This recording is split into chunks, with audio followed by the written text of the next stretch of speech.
Par la grâce de notre Seigneur de gloire, notre Seigneur Jésus-Christ, votre bien-aimé frère Doucebimana Thomas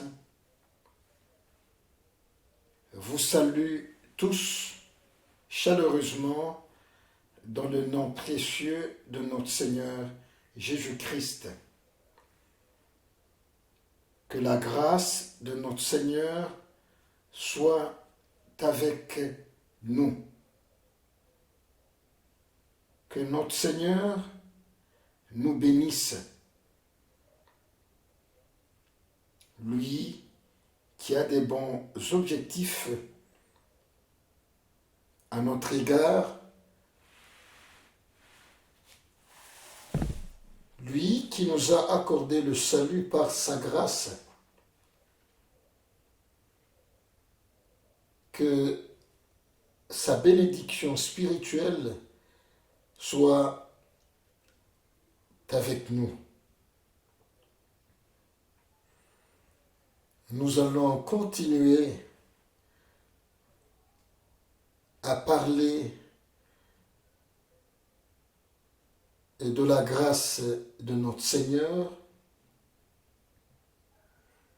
Aujourd'hui, nous allons parler du message disant « Demandons la sagesse divine ».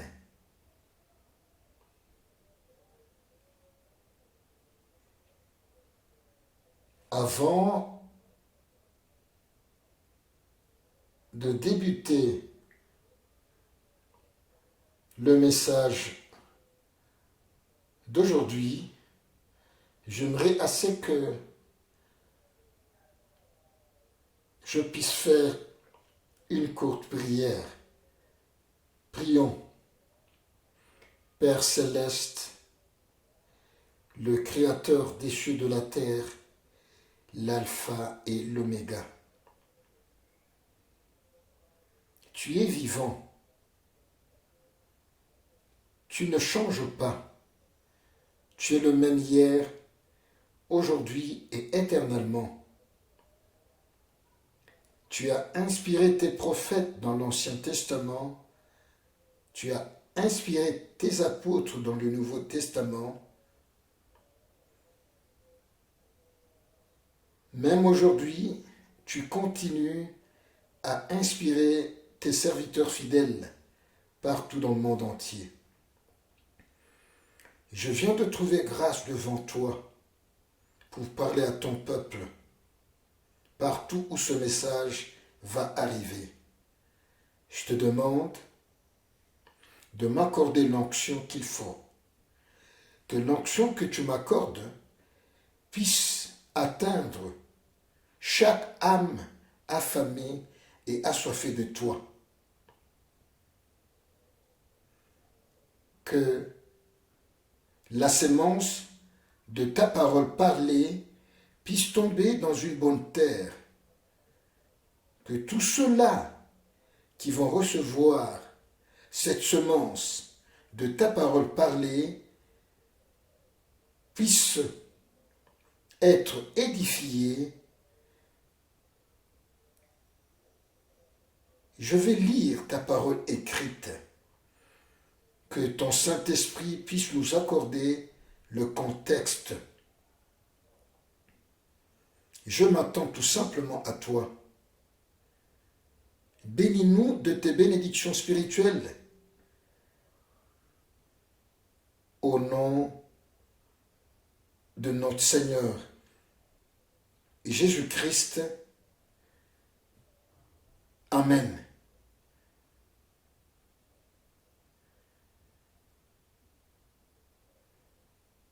Accorde-moi, mes bien-aimés,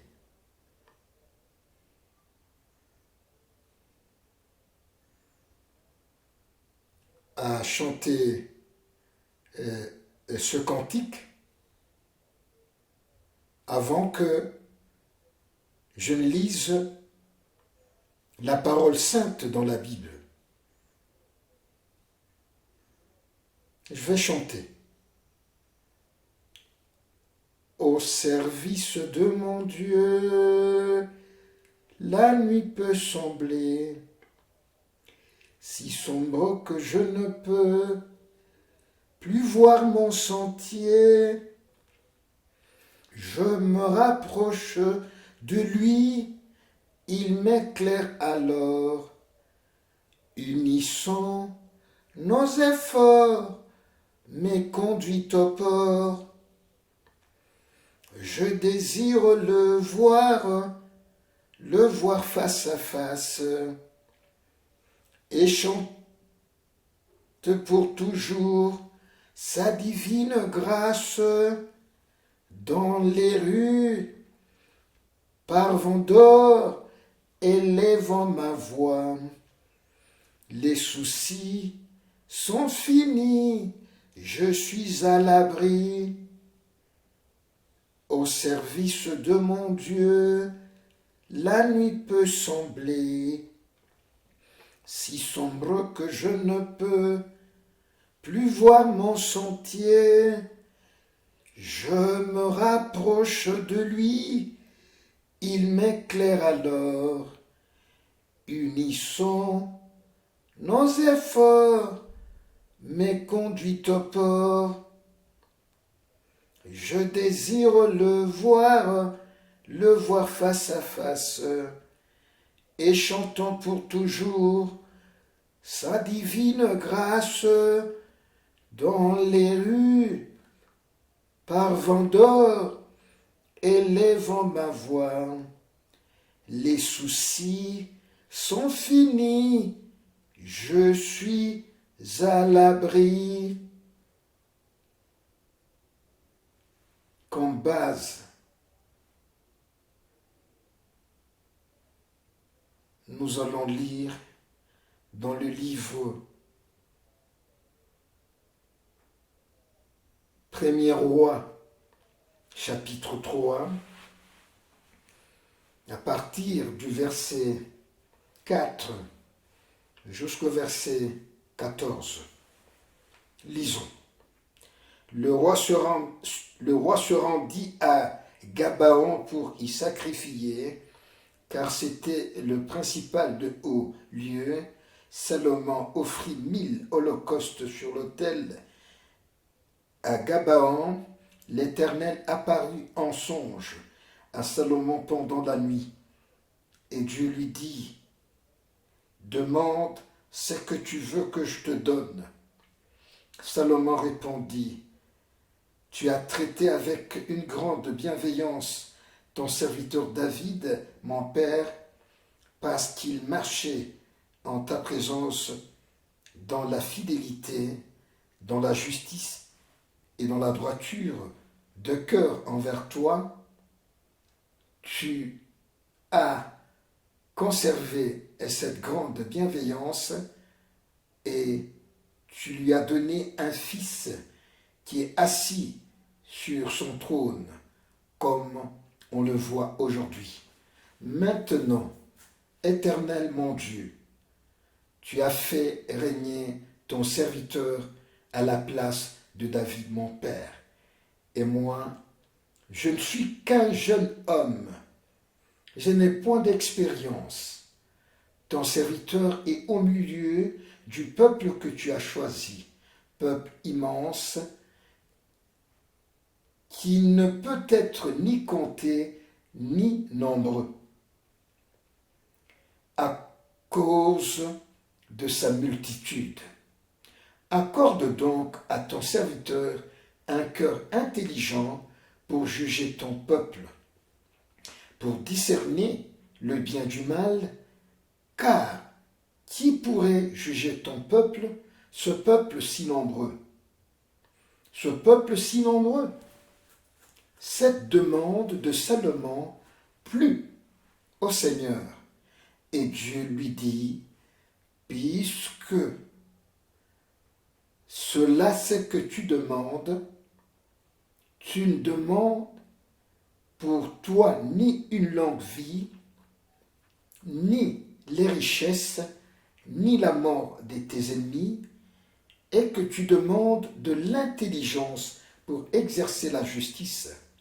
Voici, j'agirai selon ta parole, je te donnerai un cœur sage et intelligent, de telle sorte qu'il n'y aura eu personne avant toi et qu'on ne verra jamais personne de semblable à toi. Je te donnerai en outre ce que tu n'as pas demandé, des richesses et de la gloire, de telle sorte qu'il n'y aura pendant toute ta vie aucun roi qui soit ton pareil. Et si tu marches dans mes voies et en observant mes lois et mes commandements, comme l'a fait David ton père, je prolongerai tes jours. Que le Seigneur bénisse sa parole sainte. Le titre de notre message d'aujourd'hui s'intitule « Demandons la sagesse divine ». Oui, nous vivons pendant le temps de la fin, de la grâce, parmi les gens des nations. D'ici peu, notre Seigneur va terminer avec les gens des nations pour continuer son programme avec les Juifs, conformément à sa volonté parfaite. Et c'est pour cela, notre Seigneur nous a visités pendant cet âge de la Odyssée en envoyant son serviteur et prophète pour que nous puissions connaître sa volonté parfaite. Accorde-moi à me référer à cette citation de mon bien-aimé frère et serviteur de Dieu, Ewald Frank. Il a écrit dans la brochure qui a comme titre « Le temps est proche ». À la page 16, il traite le sujet qui parle de la prière. Lisons la citation à cette page. Le souffle même de notre âme est maintenu par la prière inspirée par l'Esprit. Si des personnes ou une assemblée négligent la vie de prière, ils sont coupés de la présence même du Dieu Tout-Puissant et se trouveront bientôt dans un état de tiédeur et d'indifférence compensée. Nous garderons peut-être les formes extérieures de la piété, mais en réalité, nous nous serons coupés de la ligne de vie qui nous met en connexion avec Dieu. Frère Branham disait, vous pouvez chanter trop, vous pouvez parler trop, vous pouvez crier trop, mais vous ne pourrez jamais prier trop. Il s'est crié. Où sont ces réunions de prière qui duraient toute la nuit? Si le Seigneur Jésus-Christ, le Fils des dieux, priait avec ferveur lorsqu'il était dans la chair, combien plus devrions-nous chercher la face de Dieu et apporter nos manquements et nos besoins devant lui? La prière est la communion personnelle avec Dieu. Lorsque, en toute humilité et dans un esprit de supplication, nous nous mettons devant lui dans le secret de notre chambre, nous apportons nos fardeaux, nos demandes et nos besoins personnels devant le trône de la grâce. Lorsque nous nous rassemblons, nous nous réunissons pour rendre un culte au Seigneur et le louer, pour l'adorer et glorifier son nom.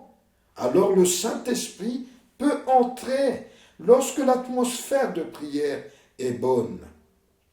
Si dans les réunions, l'adoration est négligée, l'Esprit de Dieu se retire parce qu'il ne peut avoir la prééminence. L'Écriture nous donne des lignes directrices claires pour nous montrer comment venir en sa présence. Entrer dans ses portes avec des louanges, dans ses parvis avec des cantiques, célébrez-le, bénissez son nom. Psaume 100, verset 4. Mes bien-aimés frères et sœurs,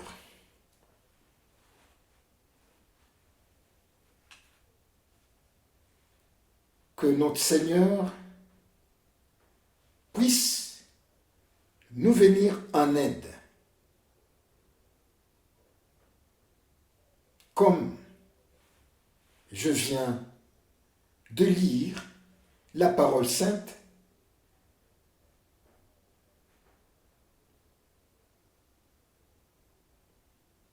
ce qui est arrivé à mon bien-aimé Salomon, le bien-aimé des dieux comme son père,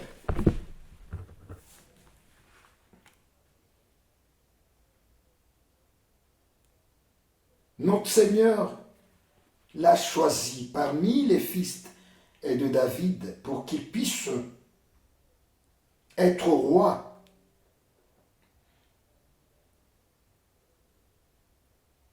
Étant le bien-aimé des dieux, comme nous venons de lire cela dans la parole sainte, il offrait des sacrifices à Gabaon. Et là, l'Éternel lui est apparu en songe pendant la nuit. Et Dieu lui a dit, le Dieu qui est le donateur de la véritable sagesse, à qui nous devons nous adresser, Dieu lui a dit, demande ce que tu veux que je te donne. Ce même Dieu qui s'est adressé à Salomon, c'est lui qui nous parle dans le Nouveau Testament. Il dit, demandez et vous allez recevoir. Cherchez et vous allez trouver. C'est lui qui s'est adressé à Salomon. C'est lui qui a parlé dans le Nouveau Testament. C'est-à-dire, il a quelque chose à donner à son peuple. Ce qu'il a, c'est ce qu'il donne.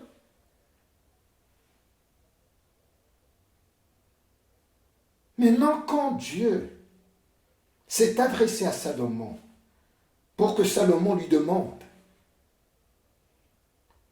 mais il faudrait que ce Dieu inspire à Salomon, conformément à sa volonté,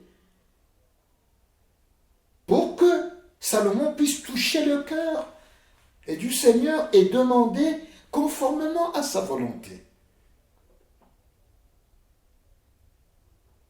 Et Salomon prend la parole. Il commence à rendre grâce, à remercier ce Dieu, la façon dont il a utilisé son Père. Et conformément à sa volonté, il a placé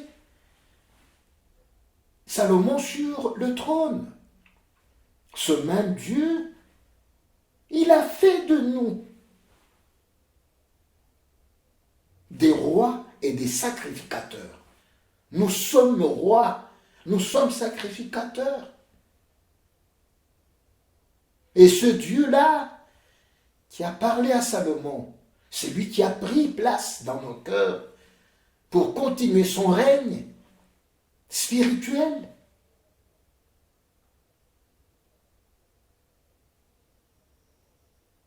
Mais regardons comment est-ce que notre bien-aimé s'est comporté. La disposition de son cœur.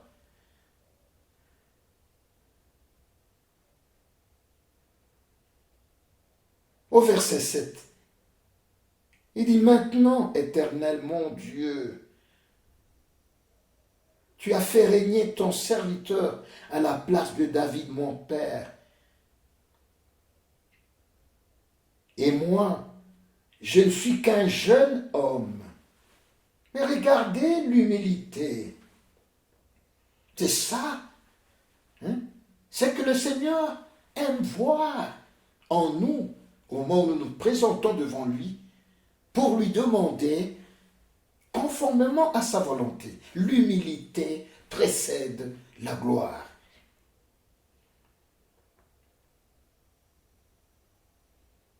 Et moi, je ne suis qu'un jeune homme. Je n'ai point d'expérience. Nous ne pouvons rien. Notre Seigneur peut tout.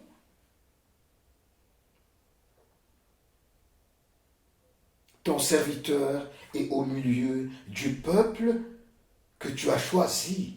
Peuple immense, qui ne peut être ni compté, ni nombreux, à cause de sa multitude. Mais dans la prière, accorde donc à ton serviteur un cœur intelligent pour juger ton peuple. Que le Seigneur puisse nous accorder son intelligence pour exercer ce service divin. Que notre Seigneur puisse déverser l'esprit de sagesse à son peuple, pour que le peuple de Dieu puisse se conduire sagement pendant ce temps de ténèbres. Que cela soit notre prière.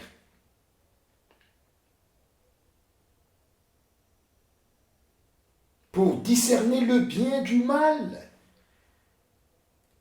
Car qui pourrait juger ton peuple, ce peuple si nombreux?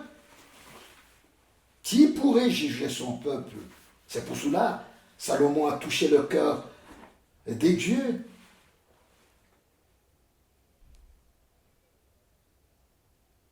Mais il est dit au verset 10, cette demande de Salomon plut au Seigneur. Maintenant, Dieu doit prendre la parole. Et Dieu lui dit, puisque cela, c'est que tu demandes, puisque tu ne demandes pour toi ni longue vie, c'est pour cela qu'on ne doit pas demander des accessoires quand on se présente devant le Très-Haut. Il faut que le Saint-Esprit nous conduise à prier conformément à la volonté du Seigneur. Puisque tu ne demandes pour toi ni une longue vie, ni les richesses, ni la mort de tes ennemis, et que tu demandes de l'intelligence pour exercer la justice. Que la justice du Très-Haut puisse nous conduire à marcher par la foi comme des justes. Voici, j'agirai selon ta parole. Quand le Saint-Esprit nous conduit à prier conformément à la volonté du Seigneur, le Seigneur exauce. Les Seigneurs écoutent la prière, la demande conduite par le Saint-Esprit. C'est pour cela la prière aussi, c'est une révélation. C'est-à-dire, L'Esprit de Dieu nous révèle ce que Dieu aimerait nous donner. On ne doit pas prier en faisant des spéculations. Puisque le Seigneur, qui s'apprêtait à donner l'intelligence à Salomon, le même Seigneur a conduit Salomon à prier, à toucher à la volonté parfaite de Dieu. Et Dieu a donné en surplus ce que Salomon n'a pas demandé. Les richesses, la gloire et à prolonger la vie.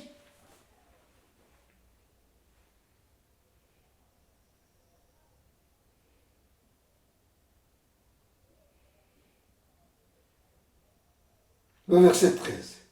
Et je te donnerai en outre ce que tu n'as pas demandé, des richesses et de la gloire, de telle sorte qu'il n'y aura pendant toute ta vie aucun roi qui soit ton pareil.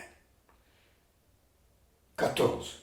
Si tu marches dans mes voies en observant mes lois et mes commandements, comme l'a fait David, ton père, je prolongerai tes jours.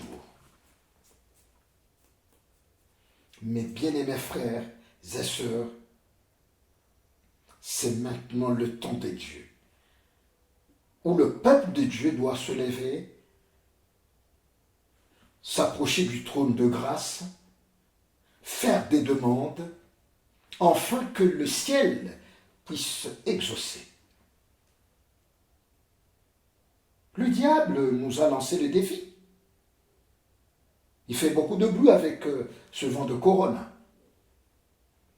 Mais il ne faudrait pas que le peuple de Dieu puisse se cacher en cachette. Nous devons sortir de cette cachette, nous approcher du trône et parler à notre Seigneur. Nous sommes ses représentants. Nous avons son onction. Et nous devons exercer l'autorité que le Seigneur nous a donnée. Que le Seigneur nous bénisse. Notre Seigneur, qui est esprit, conformément à ce qu'il dit dans 2 Corinthiens, chapitre 3, à partir du verset 16 jusqu'au verset 18. Le Seigneur est esprit. Là où il y a l'Esprit du Seigneur, il y a la pleine liberté. La liberté d'aller devant le trône, la liberté d'aller devant le trône de grâce et implorer la grâce du Seigneur, demander à notre Seigneur. Mais bien aimés frères, dans l'Église primitive, dans Actes chapitre 4, au moment où il y avait des menaces, des gens de la synagogue. Les gens de la synagogue voulaient fermer la bouche des apôtres.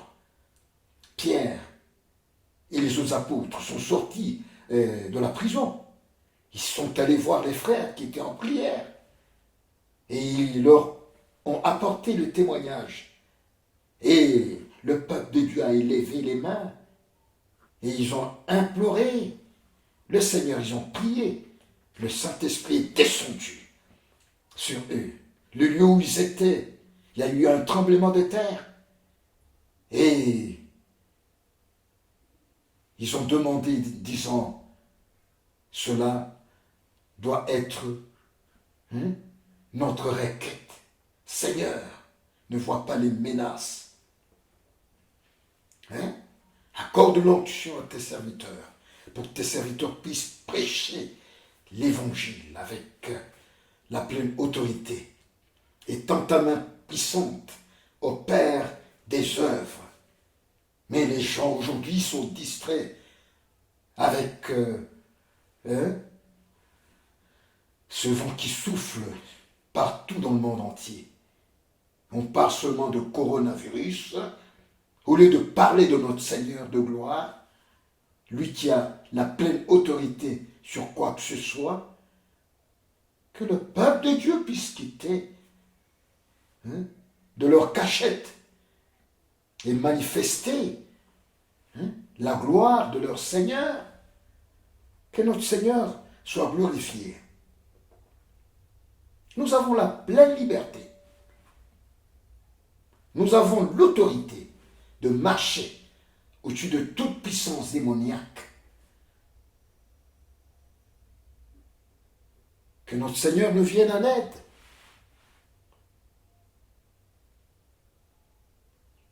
Dans Jean chapitre 4, le verset 31-34, il est dit ceci. Les disciples, ils sont allés faire des achats. Ils sont revenus. Ils ont dit à notre Seigneur,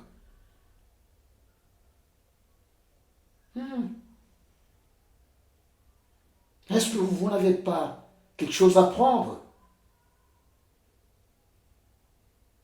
Notre Seigneur, qu'est-ce qu'il a dit? Il leur a dit, mais vous ne connaissez pas la nourriture que je prends. Ce que je prends comme nourriture. Mais les disciples croyaient qu'il y avait quelqu'un qui était venu apporter la nourriture à notre Seigneur. Il leur a dit, ma nourriture, c'est d'accomplir la volonté de celui qui m'a envoyé. La nourriture du peuple des dieux. Aujourd'hui, sans tenir compte de toutes ces distractions, que le Seigneur nous accorde cette faim et cette soif d'accomplir sa volonté parfaite. Que le Seigneur nous accorde à connaître sa volonté. Qu'est-ce qu'il veut pendant ce temps de crise? Pendant ce temps où le monde est en train de tituber là-bas. Quelle est la volonté du Seigneur aujourd'hui? Approchons-nous du trône de grâce, implorons la grâce du Seigneur pour que le Seigneur nous fasse connaître sa volonté parfaite. Il est à l'œuvre, il est vivant pour achever ce grand réveil qu'il a commencé. Et il doit utiliser ces instruments qui sont disposés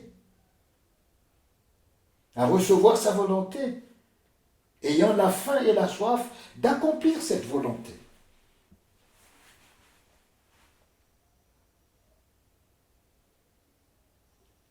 La même parole sainte, dans Romains chapitre 8, à partir du verset 26-27, il est dit ceci. En tant qu'humains, dans ce corps corruptible, nous ne savons pas comment prier. Il faudrait qu'il y ait en nous le Saint-Esprit pour nous conduire. C'est par des soupirs inexprimables que le Saint-Esprit élève la voix et prie pour nous. Nous ne savons pas comment prier. Les gens prient en désordre. Dieu ne peut pas exaucer. Dieu exauce la prière conformément à sa volonté. Seul le Saint-Esprit nous conduit à prier conformément à la volonté de notre Seigneur. L'Écriture sainte dit ceci, quand notre Seigneur était ici sur terre. Mais lisons un peu pour... Lisons dans Matthieu chapitre 6 à partir du verset 7. En priant, ne multipliez pas des vaines paroles, comme les païens, qui s'imaginent qu'à force de paroles, ils seront exaucés. Ne leur ressemblez pas, car votre Père sait de quoi vous avez besoin avant que vous ne le lui demandiez. Voici donc comment vous devez prier. Et il nous a laissé le modèle de la prière. Notre Père qui est aux cieux.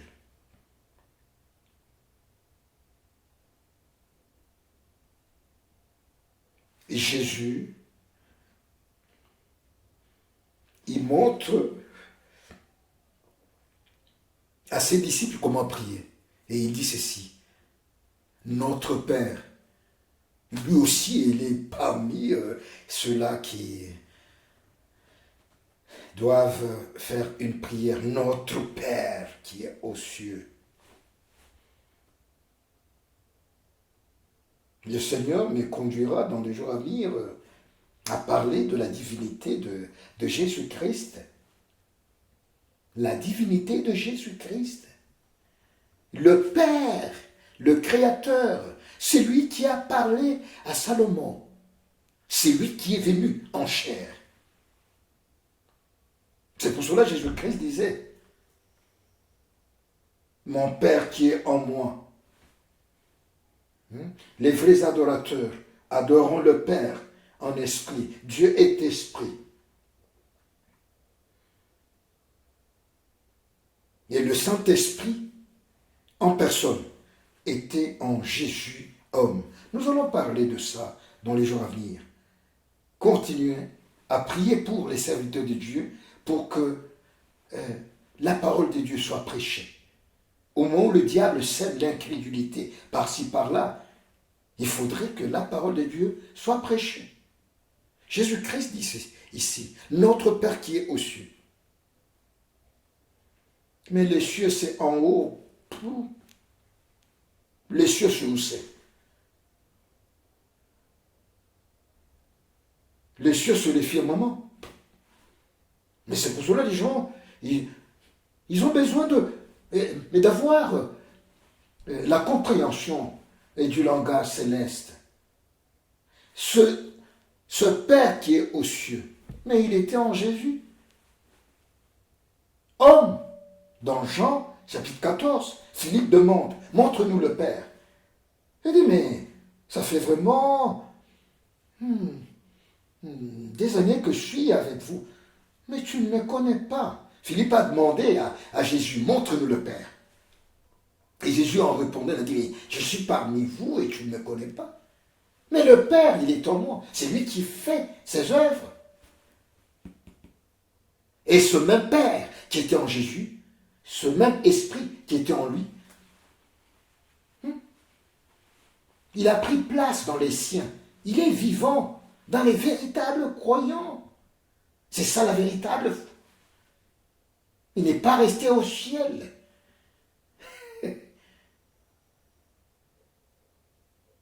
Notre Père qui est en nous.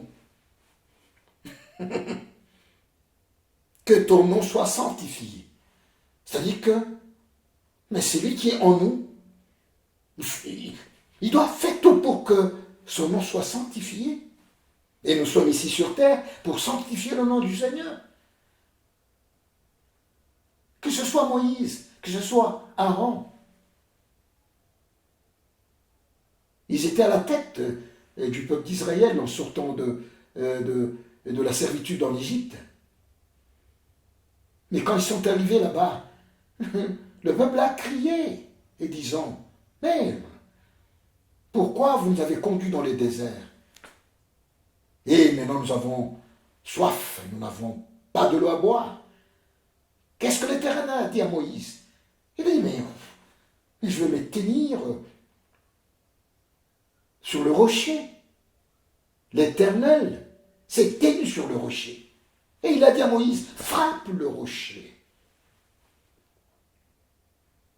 Et le rocher a fait sortir de l'eau. Mais qui a fait sortir de l'eau? Mais c'est celui qui s'est tenu sur le rocher, le Créateur des cieux et de la terre. Et le peuple a bu de l'eau venant du rocher. Et il est dit dans Romains, Le rocher qui a conduit, ce rocher-là, dans le Nouveau Testament, c'était Christ.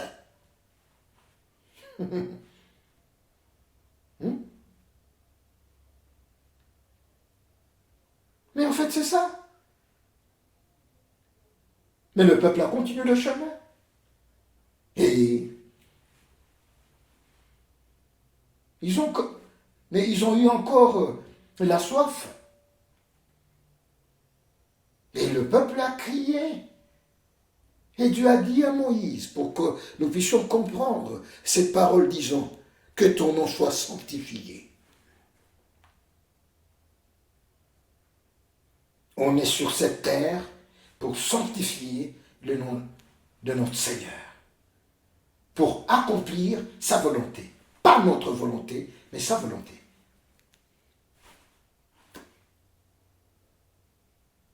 Le peuple a crié pour la seconde fois, ayant soif. Et qu'est-ce que le Seigneur a dit à Moïse et à Aaron? Allez parler au rocher. Mais le bruit venant du peuple, le diable, faisant beaucoup de bruit là-bas, au lieu que Moïse et Aaron puissent sanctifier le nom du Seigneur, au lieu de parler au rocher comme le Seigneur l'a dit, on a frappé le rocher. Et le Seigneur a fait sortir de l'eau, mais il a dit à Moïse et à Aaron, allez, venez mes amis. Pourquoi vous n'avez pas sanctifié mon nom? Pourquoi vous n'avez pas accompli ma volonté? Je vous ai dit de parler. Je ne vous ai pas dit de frapper. C'est pour cela que le Seigneur nous vienne en aide, pour qu'on sache quelle est la volonté du Seigneur pendant ce temps. En connaissant la volonté de Dieu, en accomplissant la volonté de Dieu, nous sanctifions son nom. Que ton règne vienne, que ta volonté, pas notre volonté, soit faite sur la terre comme au ciel. Et donne-nous aujourd'hui notre pain quotidien. Pardonne-nous nos offenses, comme nous aussi nous pardonnons à ceux qui nous ont offensés. Ne nous induis pas en tentation, mais délivre-nous du malin. Car c'est à toi qu'appartiennent, dans tous les siècles, le règne, la puissance et la gloire. Le règne, la puissance et la gloire appartient à notre Seigneur de gloire. Et notre Seigneur de gloire, c'est Jésus-Christ, le même hier, aujourd'hui et éternellement. Ce même Seigneur, il était ici sur terre. Il devrait terminer sa course. Il s'est retrouvé dans le jardin de Gethsémani. Il a fait la prière. Pas ma volonté, mais ta volonté. Pas notre volonté, que ce soit la volonté du Seigneur. Que le Seigneur nous bénisse. Que le Seigneur nous conduise conformément à sa volonté. Dans le livre de Jacques, au chapitre 3, il est dit ceci. Lequel d'entre vous est sage et intelligent? Au verset 13, qu'il montre ses œuvres par une bonne conduite avec la douceur de la sagesse. Mais si vous avez dans votre cœur un zèle amer et un esprit de dispute, ne vous glorifiez pas et ne mentez pas contre la vérité.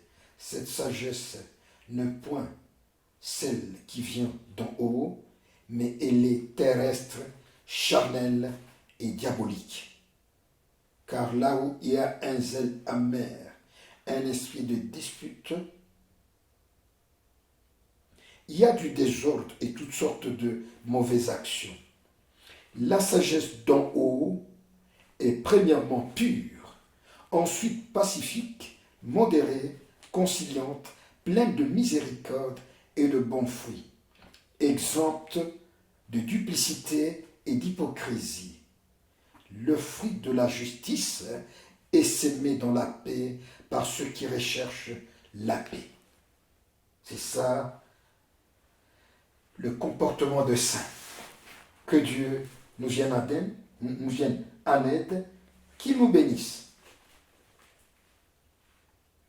Toujours dans le même livre de Jacques, il est dit ceci: conformément au comportement de notre bien-aimé Salomon dans l'Ancien Testament, il s'est adressé au Seigneur disant: mais je suis jeune, mais je n'ai pas d'expérience, mais il faudrait qu'on puisse remplir cette condition pour que le Seigneur puisse exaucer, pour que le ciel puisse exaucer. L'humilité, puisque Dieu résiste aux orgueilleux, mais il fait grâce aux humbles. Le chapitre 4, à partir du verset 5. Lisons. Croyez-vous que l'Écriture parle en vain? C'est avec jalousie que Dieu chérit l'Esprit qu'il a fait habiter en nous. Il accorde au contraire une grâce plus excellente. Mais c'est pourquoi l'Écriture dit: Dieu résiste aux orgueilleux. Avec force alors, il résiste aux orgueilleux. Mais il fait grâce aux humbles. Salomon, avec un cœur humble, Dieu l'a exaucé. Nous aussi, avec un cœur humble, Dieu va nous exaucer. Soumettez-vous donc à Dieu, résistez au diable, et il fuira loin de vous. Approchez-vous des dieux, et il s'approchera de vous. Nettoyez vos mains, pécheurs, purifiez vos cœurs, hommes irrésolus, sentez votre misère, soyez dans le deuil et dans les larmes, que votre rire se change en deuil et votre joie en tristesse. Humiliez-vous devant le Seigneur, humilions-nous devant le Seigneur et il vous élèvera. Humilions-nous devant le Seigneur et il nous élèvera. Que le Seigneur nous bénisse, mes bien-aimés, que le Seigneur bénisse les auditeurs qui vont recevoir cette semence joyeusement. Que le Saint-Esprit puisse accompagner ce message. Nous sommes à la fin de cette dispensation. Nous sommes à la fin de la grâce parmi les gens des nations. C'est pour cela que les serviteurs de Dieu, partout dans le monde entier, doivent élever l'épée du roi et parler au peuple des dieux. Prions. Père céleste, je te suis vraiment reconnaissant. Tu ne changes pas. Tu es le Dieu des vivants. Le Dieu d'Abraham, le Dieu d'Isaac, le Dieu de Jacob. Tu es mon Dieu, tu es le Dieu de tout véritable croyant. Merci pour ce message que nous venons d'écouter. Bénis toute âme